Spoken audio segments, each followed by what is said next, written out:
Hello and welcome to Jharkhand Live classes. Today we are going to discuss about some important topic related with JPSC mains exams.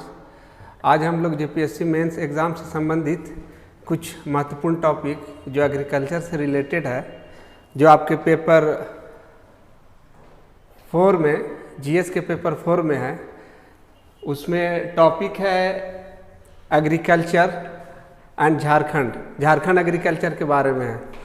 तो इस बार के लिए जो मुझे दो important topic लग रहा है, उसमें एक फर्स्ट है एग्रो क्लाइमेटिक जोन एंड दूसरा है एक सॉइल फर्टिलिटी से रिलेटेड और ऑर्गेनिक फार्मिंग से संबंधित चैप्टर.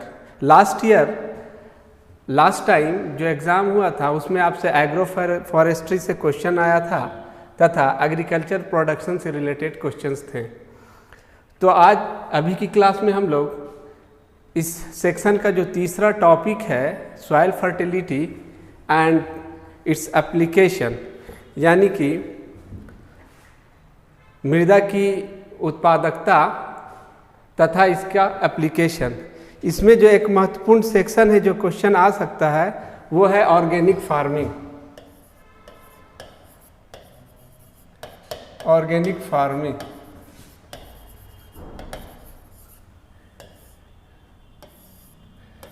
एक चीज़ मैं आपको बताता चलूँ कि ये जो चैप्टर है इसमें जो माइनर कंपोनेंट्स जो दिए हुए हैं, soil fertility, vermicompost, manure, biofertilisers, nitrification, ये सारे एक दूसरे से जुड़े हुए हैं. तो इन सारी चीज़ों का आपको इस टॉपिक में एप्लीकेशन करना है. इनका उपयोग ऑर्गेनिक फार्मिंग में भी है तथा ऑर्गेनिक फार्मिंग इन पर डिपेंडेंट भी है. तो नाउ हम लोग ऑर्गेनिक फार्मिंग के बारे में डिस्कस करने से पहले जानते हैं कि ऑर्गेनिक फार्मिंग का कॉन्सेप्ट कैसे इमर्ज हुआ, क्या ज़रूरत पड़ी और इसके बारे में अभी गवर्नमेंट के क्या इनिशिएटिव्स हैं. तो इसमें सबसे पहले हम लोग देखेंगे इसका कि ये डिफिनेशन क्या है, यानी परिभाषा क्या है. दूसरा, क्यों इसकी ज़रूरत पड़ी, इसके कंपोनेंट्स क्या हैं तथा किस पर रिलाय करता है, प्रिंसिपल्स क्या हैं इसके, गवर्नमेंट की अभी इससे संबंधित पॉलिसी यानी गवर्नमेंट पॉलिसी क्या है और आपका इसके बारे में सजेशन क्या है. तो ये कुछ बेसिक्स है जो एक स्ट्रक्चर रहेगा हमारा ऑर्गेनिक फार्मिंग के बारे में. तो इस अंदाज में हम लोग पढ़ेंगे. बैकग्राउंड में हम लोग ऑर्गेनिक फार्मिंग के जाते हैं तो इसकी शुरुआत अगर देखी जाए, जब एवरग्रीन रेवोल्यूशन स्टार्ट हुआ, हरित क्रांति 1960 में, तो ये कई फेजेज में चला. पहला फेज जो चला वो आपके हरियाणा, पंजाब तथा पश्चिम उत्तर प्रदेश में सीमित था तथा गेहूं के उत्पादन पर जोर डाला गया. फर्स्ट फेज बैकग्राउंड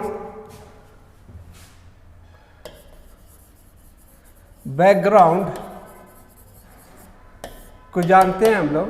तो पहला फेज ग्रीन रेवोल्यूशन का, एवरग्रीन रेवोल्यूशन का चला 1967 के अराउंड, जिसमें आपको गेहूं की उत्पादकता पे बल दिया गया तथा उसमें जो क्षेत्र थे हरियाणा, पंजाब तथा मुख्यतः पश्चिम उत्तर प्रदेश का क्षेत्र, इसमें high HYV seed, high yield seed पर जोर दिया गया.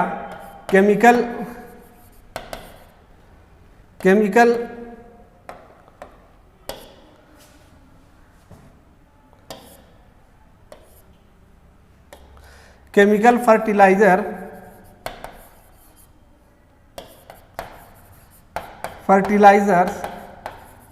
पेस्टिसाइड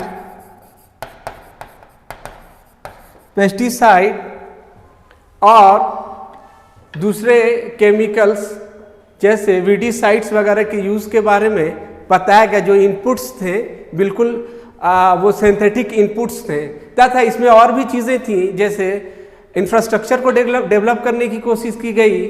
उस क्षेत्र में मार्केट को प्रमोट किया गया. एक्चुअली जो सिचुएशन थी हमारी वो ये थी कि हमारे देश में फूड का शॉर्टेज था, अनाज का शॉर्टेज था. तो उसके सरप्लस के लिए इस स्कीम की शुरुआत हुई, जिसके पायनर थे इंडिया में स्वामीनाथन. तो इसमें जो सर्वप्रथम सबसे पहले जो इसमें जोर दिया गया गेहूं के ऊपर। दूसरा जो फेज चला वो दूसरा फेज जिसमें कि गेहूं के साथ साथ चावल और ऑयल सीड्स यानी तिलहन फसलों पर जोर दिया गया। तीसरा जो फेज चला वो dry agriculture, dry land agriculture पे दिया गया, जिसमें जो मिलेट्स, क्योंकि भारत का ऑलमोस्ट 2/3 पार्ट जो है ड्राई लैंड एरिया है, तो उस पर जोर डाला गया। जो फोर्थ फेज था वो रैम्बो रेवोल्यूशन था, जिसमें जो अदर क्रांति थी जैसे कि व्हाइट क्रांति, white revolution, blue revolution and pink revolution, all this revolution clubbed into one revolution under the umbrella of fourth stage of evergreen revolution। तो चौथे evergreen revolution जिसको रैम्बो रेवोल्यूशन कहते हैं, उसमें ये सारी चीजें आई। Now the next one was the evergreen green revolution, सदाबहार हरित क्रांति।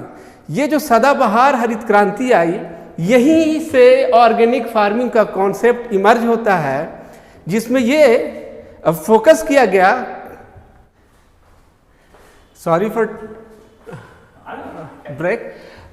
तो this was the detail about the ever basics, the background of organic farming we are hidden in development of evergreen revolution. जैसे मैंने बताया फर्स्ट फेज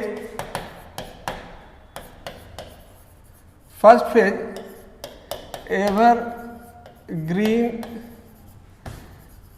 रेवोल्यूशन फेजेस।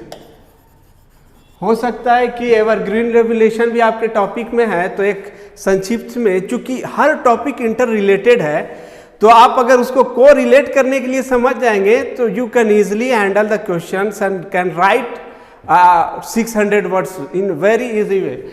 आप बहुत आसानी से उत्तर को लिख लेंगे। तो एवरग्रीन रेवोल्यूशन में इसकी जो संकल्पना छिपी हुई थी। जैसे मैंने बताया कि फर्स्ट फेज में जो है एवरग्रीन रेवोल्यूशन आया, इसमें गेहूं व्हीट फार्मिंग पे, और एरिया जो था आपका ये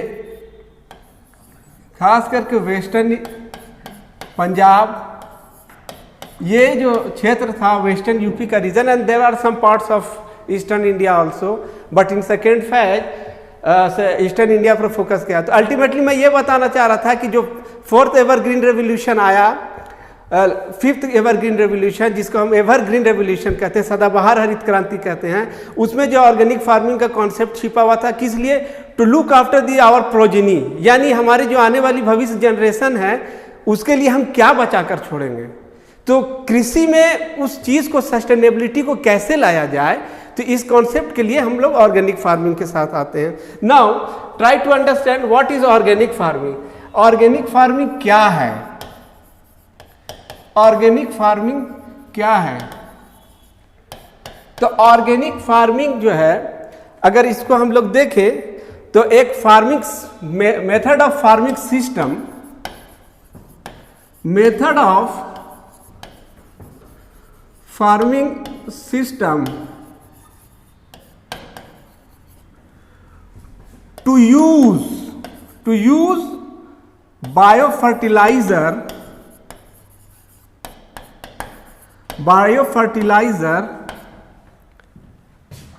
manure,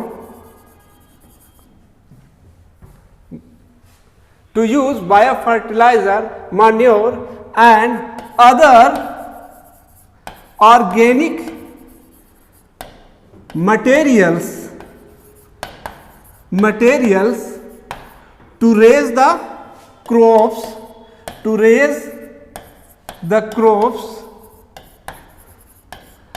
and avoiding, look at दो सेक्शन है, यूज किस चीज का करना है और अवॉइड किस चीज को करना है। तो एंड अवॉइडिंग, क्या चीज को अवॉइड करना है?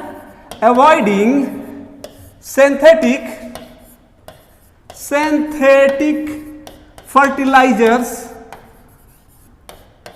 fertilizers and hybrid seeds,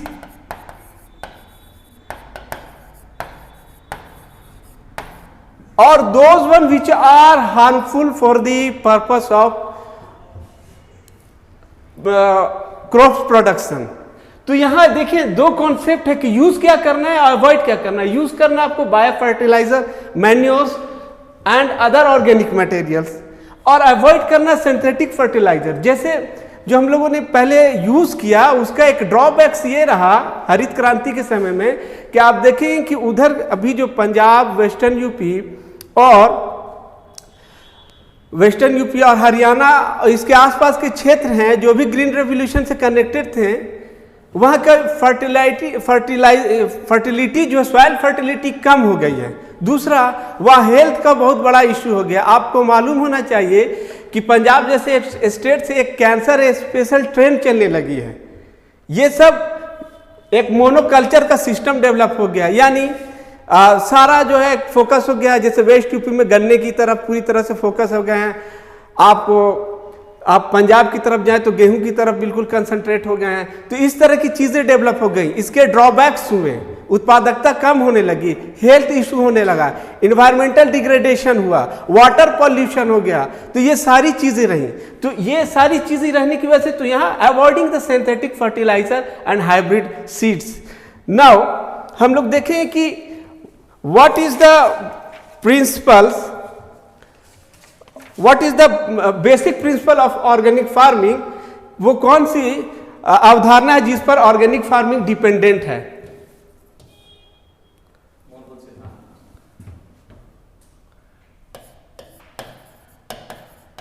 principal of organic farming, यानी ऑर्गेनिक फार्मिंग का जो प्रिंसिपल है, मूलभूत सिद्धांत है, वो क्या है? जैसा कि मैंने डिस्कस किया कि हेल्थ इशू रहा, तो the first principle was the principle of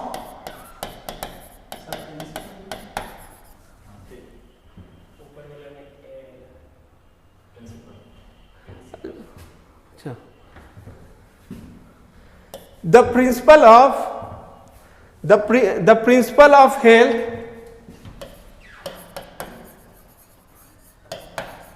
दूसरा स्वास्थ्य की अवधारणा, दूसरा ecology, the principle of ecology, the principle of ecology, तीसरा द प्रिंसिपल ऑफ केयर, चौथा the principle of fairness.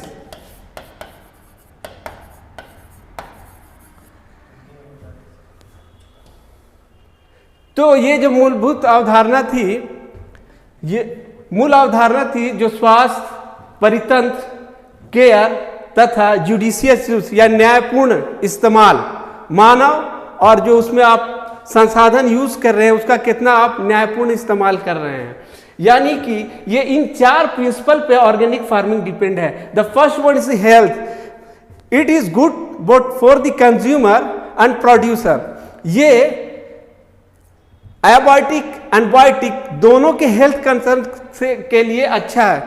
First biotic देखेंगे आप तो मनुष्य के लिए ये फायदेमंद है, जो इससे संबंधित जानवर लाइव स्टॉक्स हैं उनके लिए फायदेमंद है। दूसरा, एबायोटिक क्षेत्र में अजैविक आधार पर देखें तो ये जमीन की, भूमि की उत्पादकता को बरकरार रखता है, नाइट्रोजन साइकिल उसको बरकरार रहता है, नाइट्रिफिकेशन में सहयोग करता है। तो इस तरह से ये जमीन की उत्पादकता को बढ़ा के रखता है। तीसरा, जो pollution, air, water, soil pollution होते थे, ये सारी चीज़ों को कंट्रोल करने पे फोकस करता है। अगर इकोलॉजी की बात करें तो इससे एक इकोसिस्टम, इकोलॉजी जो है, परितंत्र जो है, system of ecology will be maintain. ये किसी चीज़ को ना ख़त्म करता है और ना किसी चीज़ को एक्सेसिवली बढ़ाता है। तो इस तरह से इकोलॉजी को मेंटेन करें। दूसरा एक बड़ी चीज़ है जो मीथेन, आप जानते हैं कि agriculture was the second largest producer of methane. तो ये जो ग्रीन हाउस इफेक्ट है उसमें जो एग्रीकल्चर बहुत ज़्यादा बढ़ावा देता है due to use of synthetic fertilisers and other non organic fertilisers, तो उसको भी ये मेंटेन करता है। इससे उसके कंट्रोल पर जो एग्रीकल्चर पॉल्यूशन है उसे भी मिटिगेट करेगा, कम करेगा। तीसरा, केयर की बात करें तो ये केयर करता है प्रोडक्शन का, कि किस आधार से प्रोडक्शन होगा, कैसे जो एक एग्रीकल्चर का वो क्षेत्र जो पिछड़ा हुआ रहा है उसको कैसे, या इससे जुड़े हुए जो लोग हैं उन्हें कैसे बेनिफिट पहुंचाया जाए, कैसे जोड़ा जाए। फेयरनेस की बात मैंने कही कि जुडिशियस यूज, फेयरनेस के साथ जो है इसमें संसाधन का उपयोग और ये सारी चीज़ें होनी चाहिए। Now moving ahead, time constant है, कम है, तो इसीलिए हम लोग इसको संक्षेप में करते हुए चले जाते हैं। अब हम लोग देखते हैं कि types of organic farming, organic farming किस किस चीज पर आधारित है।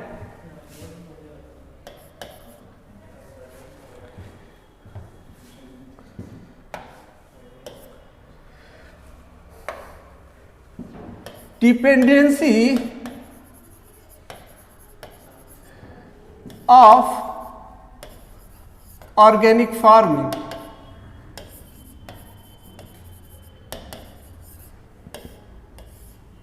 जैविक कृषि ऑर्गेनिक फार्मिंग किस किस चीज पर आधारित है। उसमें जो मुख्य चीज देखेंगे हम लोग, बायो फर्टिलाइजर्स,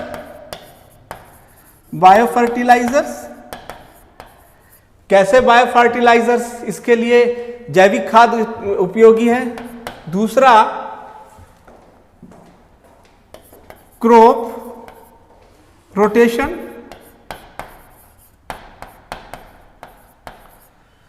तीसरा use of green leaf manure,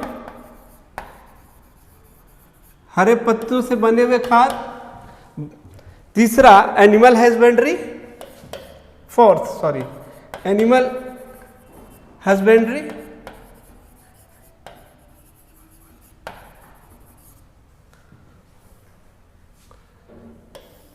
चौथा एनिमल हस्बेंड्री के अलावा दूसरा वर्मी कंपोस्ट,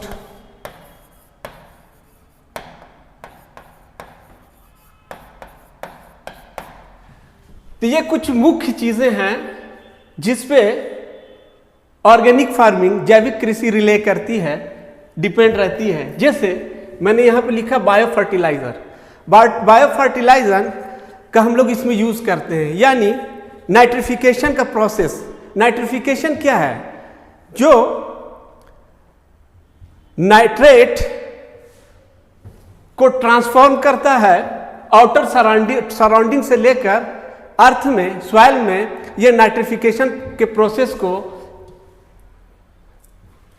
साइकिल के रूप में करता है, चक्र के रूप में, तथा नाइट्रिफिकेशन का वर्क करता है।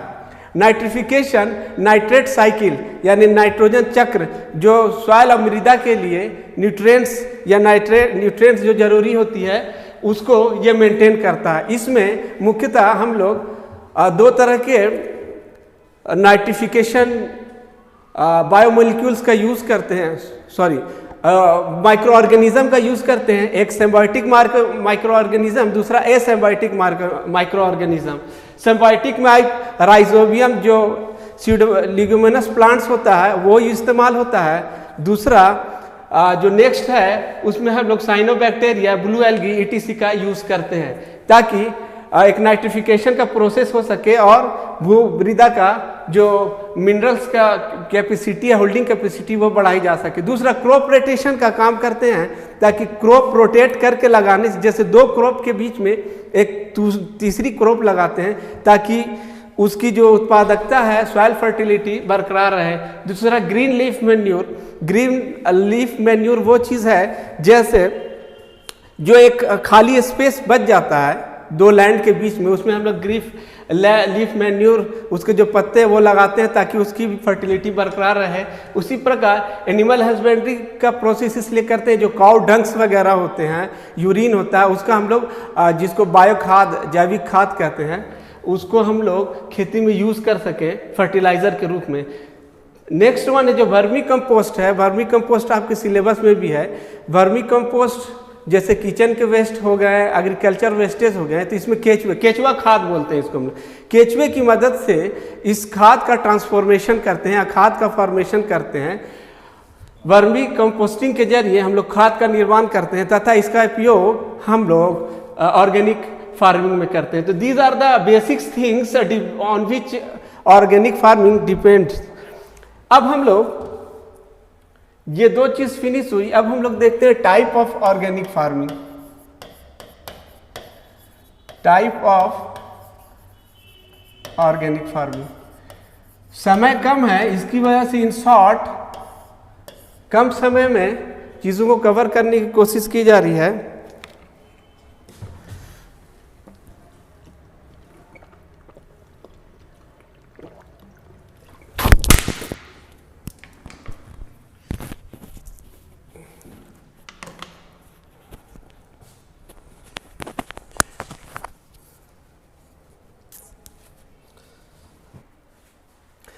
टाइप्स ऑफ ऑर्गेनिक फार्मिंग में हम लोग देखेंगे ऑर्गेनिक फार्मिंग, जैविक कृषि मुख्यतः दो प्रकार की होती है। एक प्योर ऑर्गेनिक फार्मिंग, दूसरा इंटीग्रेटेड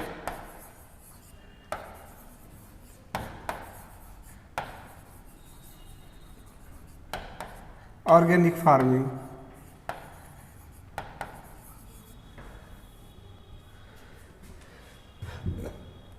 ऑर्गेनिक फार्मिंग के दो प्रकार, एक प्योर ऑर्गेनिक फार्मिंग जिसमें हम लोग पूरी तरह से अवॉइड करते हैं, avoiding any kind of synthetic material.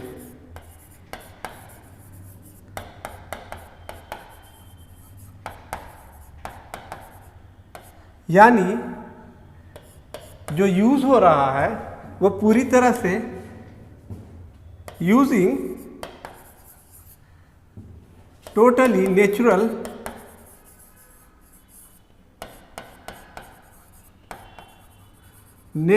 Inputs, यानी पूरी तरह से नेचुरल इनपुट्स होना चाहिए, किसी भी तरह का सिंथेटिक मटेरियल ना हो। दूसरा इंटीग्रेटेड फार्मिंग में ये है कि अ लिटिल बिट हम लोग इन्वायरमेंट को और इकोलॉजी को मेंटेन करने के लिए वैसे कुछ मटेरियल जो अननेचुरल है, सिंथेटिक है, उसका इस्तेमाल करते हैं जो नुकसान न करें लेकिन वो उसके उत्पादकता और इकोलॉजी को यानी कि परितंत्र को बरकरार रखे। यानी अ लिटिल यूज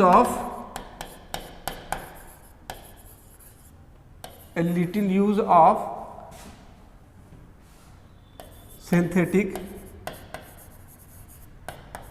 मटेरियल यहाँ यूज हो रहा है, लेकिन वो इस प्रकार से यूज हो रहा है कि उसका कोई नुकसान ना हो, यानी कि a controlled use of synthetic material, जिसमें पेस्ट मैनेजमेंट को देखा जाता है कि कैसे पेस्ट का मैनेजमेंट किया जाएगा, न्यूट्रिएंट मैनेजमेंट कैसे किया जाएगा, ये सारी चीज जो है nutrient management and pest management इत्यादि है। तो ये प्रकार हो गया, ऑर्गेनिक का प्रकार हो गया। अब हम लोग ये देखते हैं कि जैसे मैंने डिस्कस किया था कि ऑर्गेनिक फार्मिंग क्यों आई, जैसे मैंने बताया कि need why there is was a need of organic farming, तो उसमें कुछ चीज़ें मैं बता दूं। एक्सेसिव यूज़ ऑफ फर्टिलाइज़र हो रहा था और एक्सेसिव यूज़ ऑफ केमिकल्स हो रहा था और इकोसिस्टम को भी कंजर्व करना था और सस्टेनेबल डेवलपमेंट को प्रमोट करना था। तो ये कुछ चीज़ें थी बेसिक्स जिसकी वजह से ऑर्गेनिक फार्मिंग को ज़रूरत पड़ी। दूसरा हम लोग आते हैं अब बेनिफिट्स ऑफ ऑर्गेनिक फार्मिंग के, आखिर क्यों हम लोग आए ऑर्गेनिक फार्मिंग की तरफ, क्या फ़ायदे हैं जैविक कृषि के। Then we can see benefits of organic farming.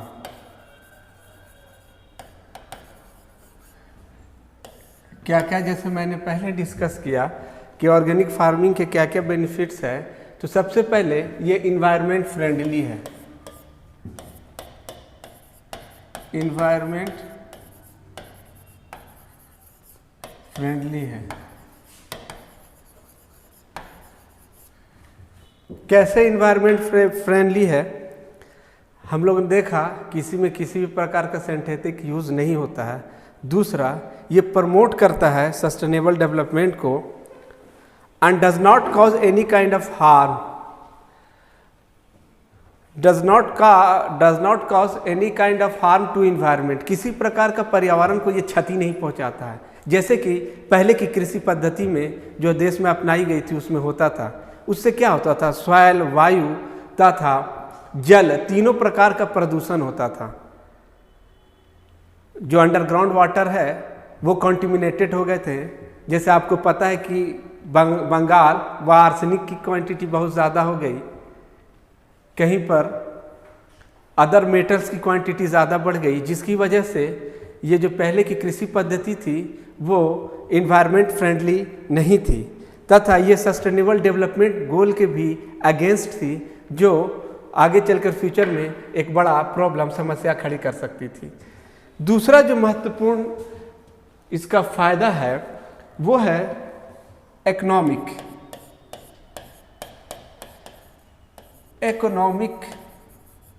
Benefits. कैसे ये इकोनॉमिक बेनिफिट्स पहुंचाता है?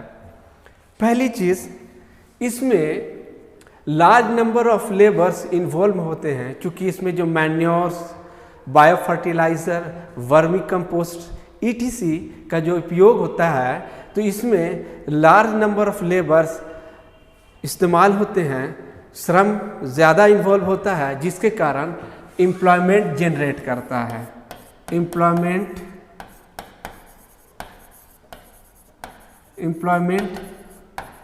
जनरेशन। दूसरा, रूरल एरिया में जो भारत का एक बड़ा हिस्सा है, जो आर्थिक गति में, आर्थिक इकोनॉमिक डेवलपमेंट में पीछे रह गया है, उसको मुख्य धारा मेन स्ट्रीम से कनेक्ट करने में ये मदद करेगा तथा वहाँ इनकम का एक जरिया है, यानी सोर्स ऑफ इनकम। आप इस बात से समझ सकते हैं कि last year in 2018-19 the Indian export of organic produce has been increased almost 50%। 50% जो भारत के ऑर्गेनिक एक्सपोर्ट में यानी कि निर्यात में वृद्धि हुई है, जिसके कारण टोटल 5,151 करोड़ की आमद हुई है, इंडियन गवर्नमेंट को इसका फ़ायदा हुआ है। और आप एक चीज़ इसमें नोटिस करेंगे कि जो सबसे ज़्यादा एक्सपोर्ट करने वाले राज्य हैं उसमें मुख्यतः नॉर्थ ईस्ट, उत्तर पूर्व के राज्य हैं, जो सामान्यतः भारत के मुख्य क्षेत्र से कटे हुए नज़र आते थे। नागालैंड, मेघालय, मिजोरम ये लार्जेस्ट एक्सपोर्टर स्टेट्स रहे हैं।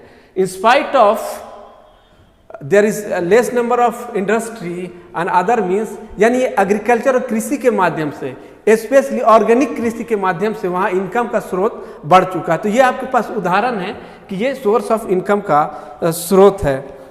तीसरा, हेल्दीएस्ट, तीसरा जो इसका बेनिफिट है, ये हेल्दी एंड टेस्टी दोनों होता है। नाउ इन प्रेजेंट डे, अभी के दौर में ऑर्गेनिक प्रोड्यूस की डिमांड बहुत ज़्यादा हो गई है। हमारे देश में तो बहुत कम है, लेकिन आप जब यूरोपियन कंट्रीज़ का देखेंगे तो वहाँ पर person almost $12.2 per day organic produce पे खर्च कर रहा है। हमारे यहाँ 0.2 है।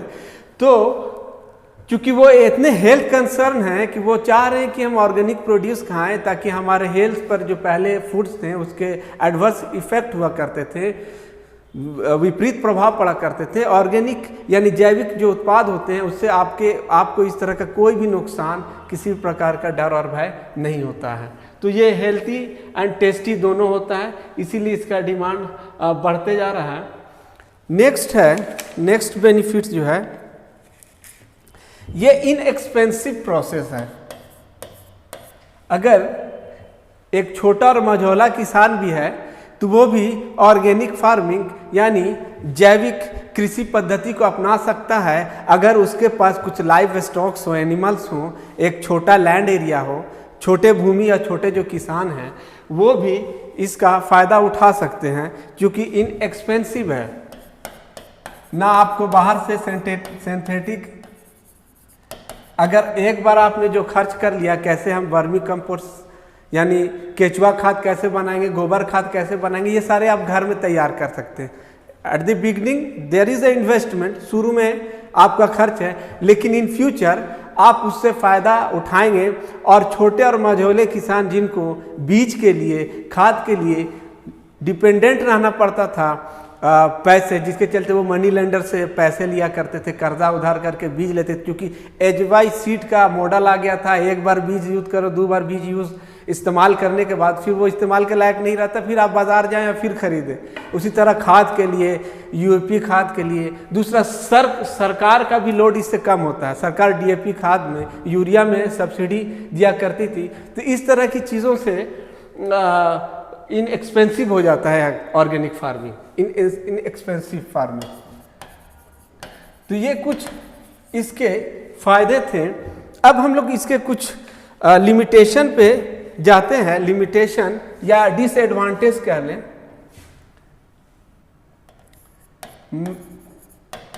Limitation of organic farming.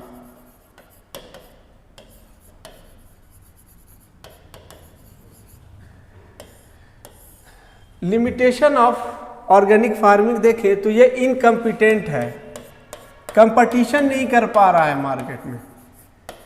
शुरू में क्योंकि मार्केट ओरिएंटेड सोसाइटी हो गई है, ज़्यादा उत्पादन करें, ज़्यादा बेचें, ज़्यादा कमाएं, ये एक कंसेप्ट हुआ है, जिसके कारण ऑर्गेनिक फार्मिंग की तरफ लोग कम देखते हैं। दूसरा, मार्केट इसके लिए अभी पूरी तरह से जनरेट नहीं हो पाया है, इसके लिए इंफ्रास्ट्रक्चर की कमी है। इन सब वजह से ये इनकम्पिटेंट है अभी। दूसरा, लेस प्रोडक्टिव।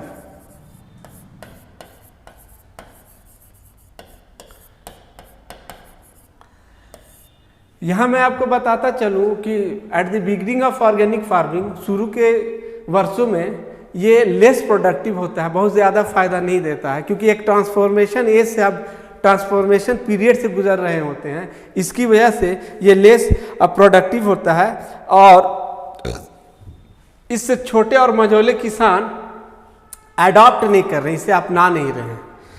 तीसरी चीज, shorter self life.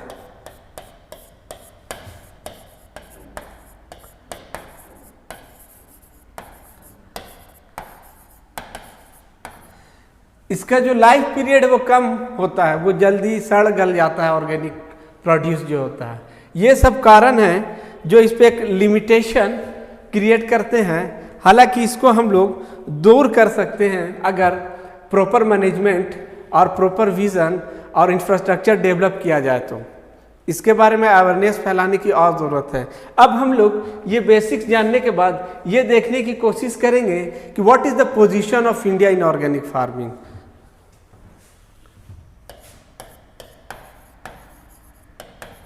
India's position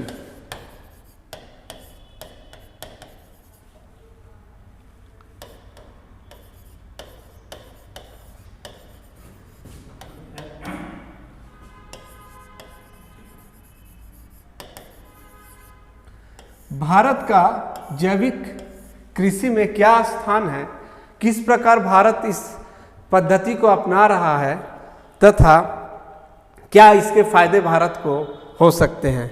तो इसमें हम लोग बात करें तो इंडिया अभी के टाइम में रैंक फर्स्ट, यानी ऑर्गेनिक फार्मर्स की बात करें तो ऑर्गेनिक फार्मर्स सबसे ज़्यादा अभी इंडिया में है, यानी कि ऑर्गेनिक फार्मर के मामले में भारत प्रथम स्थान रखता है। दूसरा, in terms of area under organic farming, यानी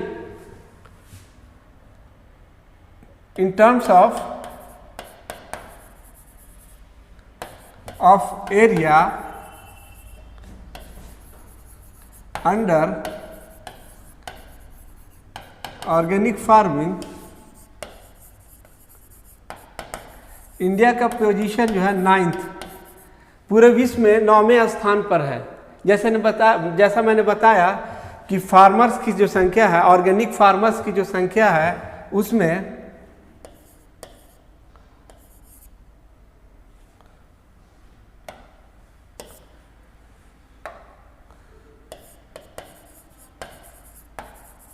farmers in organic farming,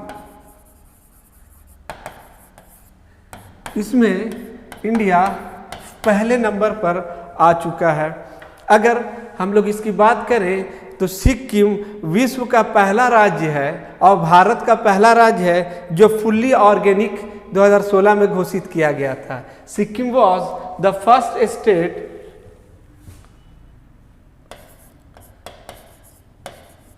Sikkim was declared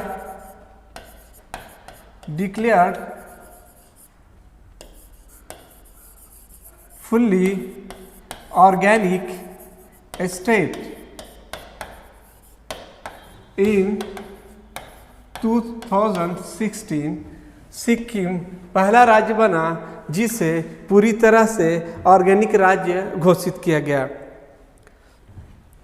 Bharat से जो मुख्यतः ऑर्गेनिक एक्सपोर्ट होते हैं वो खास तौर से फ्लैक्स सीड्स, सोयाबीन, चाय, मेडिसिनल प्लांट्स और राइस एंड पल्सेस का होता है। यानी कि अगर भारत में एक्सपोर्ट की बात करें तो उसमें medicinal plant,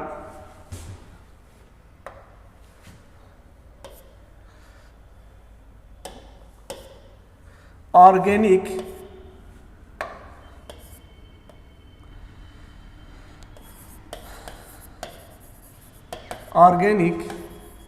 export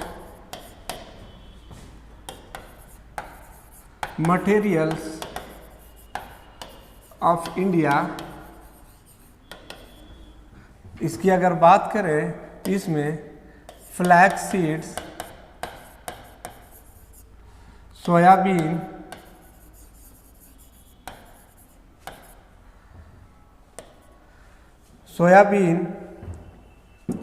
medicinal plants, rice and pulses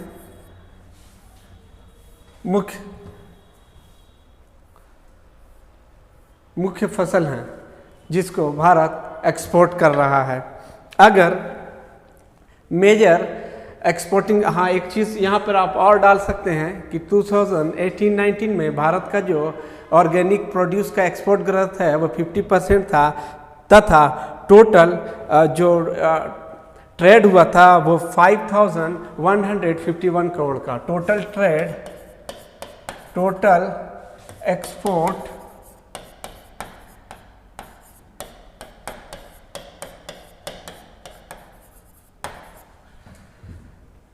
$5,151 crore का हुआ था। ये आपको कोरोना से पहले का एक पीरियड है।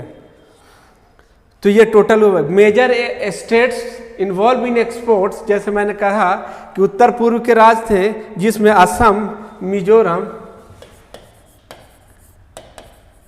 Major exporting states in India, इसमें असम, मिजोरम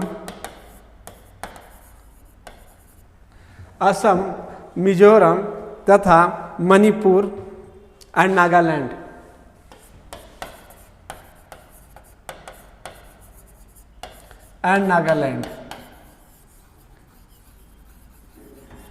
ये 4 स्टेट्स जो मेजर एक्सपोर्टर बने हैं भारत के लिए।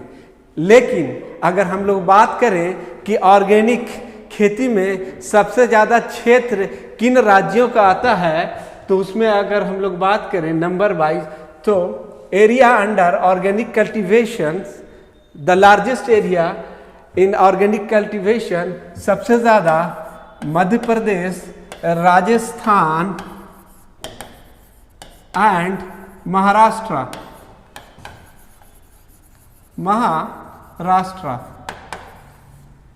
तो in terms of area of organic production, the largest state is Madhya Pradesh, Rajasthan और महाराष्ट्र। इसके बाद कर्नाटका नंबर आता है। आगे हम लोग देखें तो गवर्नमेंट की इनिशिएटिव्स क्या क्या हैं। इसमें और भी चीज़ें आप ऐड कर सकते हैं, जैसे कि ट्रेडिशनली जो ट्राइबल स्टेट होते हैं, आदिवासी क्षेत्र होते हैं, वहाँ ऑर्गेनिक फार्मिंग ऑलरेडी पहले से चली आ रही है। नॉर्थ ईस्ट में भी ये होता है, वो भी ट्राइबल्स बेल्ट है। आपके झारखंड भी ये ऑर्गेनिक फार्मिंग के लिए जाना जाता है, इसके कुछ ट्राइबल क्षेत्र हैं।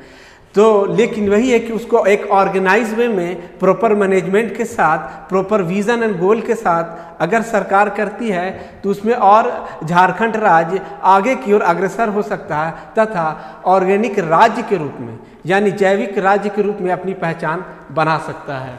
आगे हम भारत की कुछ स्कीम्स की बात करें। There are some schemes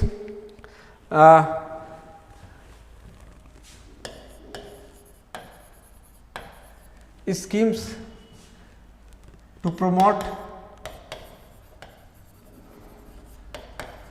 agriculture।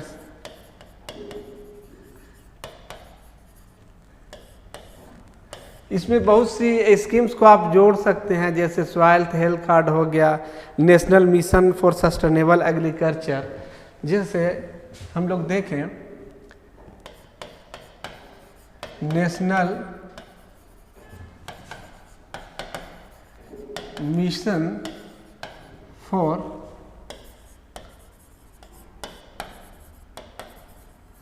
Sustainable agriculture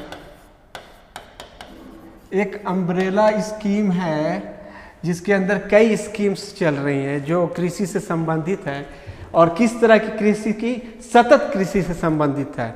तो इसके अंदर जो भी स्कीमें हैं वो सारी इसको हेल्प करती है। लेकिन इसमें जो दो प्रोमिनेंट आप स्कीम देखेंगे, एक है प्रधानमंत्री कृषि विकास योजना,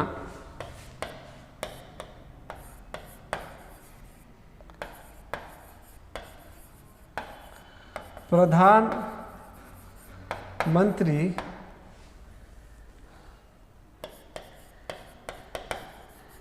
कृषि विकास योजना।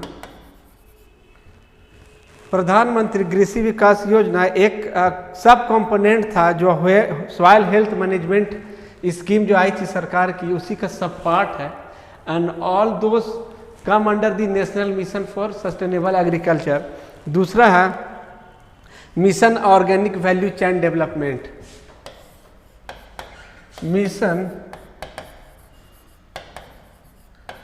Organic value chain development for the north east region. ये दो प्रोमिनेंट स्कीम हैं, प्रधानमंत्री कृषि विकास योजना and mission organic value chain development. ये मुख्यतः जो है ये नॉर्थ ईस्ट रीजन के लिए है, जहाँ पर ऑर्गेनिक वैल्यू को प्रमोट किया जा रहा है तथा उसके डेवलपमेंट पे कार्य किया जा रहा है। दूसरा जो प्रधानमंत्री कृषि विकास योजना है, ये सब पार्ट है सॉइल हेल्थ मैनेजमेंट स्कीम का, जिसमें सॉइल फर्टिलिटी तथा कृषि का जो एक पुरानी पद्धति था और जो एक ऑर्गेनिक पद्धति है उसको प्रमोट करने की बात की जा रही है। ऑर्गेनिक फार्मिंग को प्रमोट करने के लिए कुछ और चीज़ें सरकार ने अपनाई है, जैसे national programme for organic production,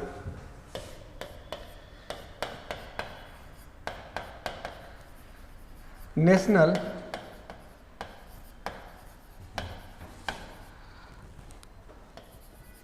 programme for organic production,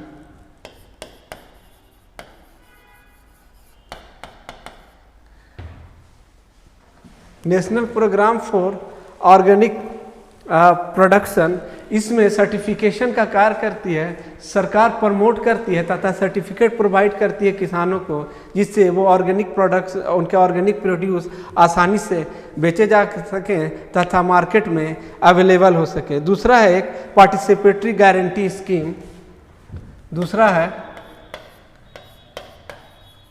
participatory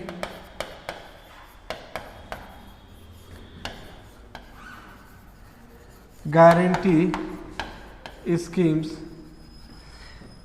participatory guarantee scheme भी जो है एक सर्टिफिकेटरी, जैसे FSSAI होता है, फूड सेफ्टी स्टैंडर्ड जो होता है, उसी तरह से ये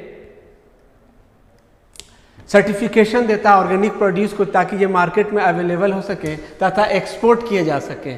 तो एक एक्सपोर्ट के लिए है, दूसरा कंट्री इनसाइड कंट्री के लिए सर्टिफिकेशन प्रोवाइड करवाती है।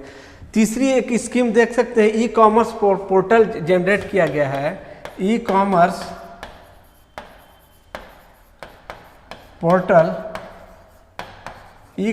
पोर्टल जनरेट किया गया है, जिसमें ई कॉमर्स पोर्टल जनरेट किया गया है जिसमें www.jaivikkheti.com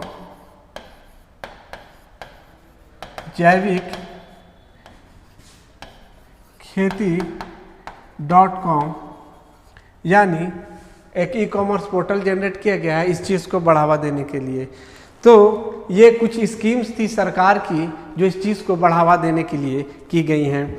दूसरा, अब इसके कंक्लूजन में आप लिख सकते हैं कि natural farming is not a new concept in India, how ever present agriculture system and to achieve sustainable development goal it is utmost to adopt this organic farming process। अभी हम लोग विश्व में जो हम लोग का दूसरा गोल है sustainable development goal to reduce और मिनिमाइज द हंगर, उसमें एक बहुत बड़ा सहयोग कर सकता है ऑर्गेनिक फार्मिंग। दूसरा, पॉल्यूशन को कंट्रोल करने में इसमें एक बड़ा सहयोग जैविक कृषि निभा सकती है, इसके लिए हम लोग इसको प्रमोट करना चाहिए। दूसरा, एक और चूँकि अभी मुश्किल से 2 लाख हेक्टेयर लैंड जो भूमि जो है ऑर्गेनिक फार्मिंग कृषि जैविक कृषि के अंदर है, तो इसको सरकार और एक्सपेंड करे और बढ़ाने का प्रयास करे। अगर झारखंड के परिप्रेक्ष्य में बात करें तो झारखंड सरकार भी इसे प्रमोट करने का प्रयास कर रही है तथा इससे संबंधित वर्मी कंपोस्ट, मैन्योर और इन चीज़ों को बढ़ावा देने का प्रयास किया जा रहा है और सरकार को इसे करना, प्रमोट करना चाहिए तथा एक स्पेशल स्कीम्स स्टेट से रिलेटेड, राज्य आधारित होनी चाहिए, जिससे यहाँ के कृषि के मझौले किसान जो अब तक पिछड़े हुए किसान हैं, यहाँ पर झारखंड में कृषि उत्पादकता और ख़ास करके जैविक कृषि उत्पादकता को बढ़ाने के लिए एक खास प्रयास की ज़रूरत है। उसमें अगर हम लोग देखें तो यहाँ का एक लैंड का बड़ा एरिया जो है इनफर्टाइल है। 90% of Jharkhand soil is red soil which is infertile in nature. Iron के कंटेंट ज़्यादा होते हैं, कुछ माइक्रो न्यूट्रिएंट्स उसमें अवेलेबल नहीं है, इन सब की वजह से वो इनफर्टाइल है। पर through the organic process by using manures and some other means of organic fertilizers we can increase agriculture production in Jharkhand state as well। तो ये एक संक्षेप इंट्रोडक्शन और परिचय था जैविक कृषि से आधारित ऑर्गेनिक फार्मिंग से संबंधित, जिसको आप एग्ज़ाम में आप आसानी से लिख सकते हैं तथा इसमें एक अच्छे मार्क्स आने की संभावना है। इसको आप झारखंड से भी कनेक्ट कर सकते हैं। उससे कनेक्ट करने के लिए झारखंड की जो सॉइल की फर्टिलिटी है उसे बताएं कि ये इनफर्टाइल है, इसको फर्टाइल बनाने के लिए इन चीज़ों की ज़रूरत पड़ेगी। जो न्यूट्रिएंट्स कम है उस न्यूट्रिएंट्स को बढ़ाने के लिए बायो फर्टिलाइजर्स का यूज़ किया जाए, और जैसे एग्रोक्लाइमेटिक जोन डिवाइड किया गया, उसी जोन बाई जोन इसको प्रमोट करने की कोशिश की जाए। धन्यवाद। नेक्स्ट हम लोग एक ब्रीफ सॉइल फर्टिलिटी के बारे में भी समझ लेंगे।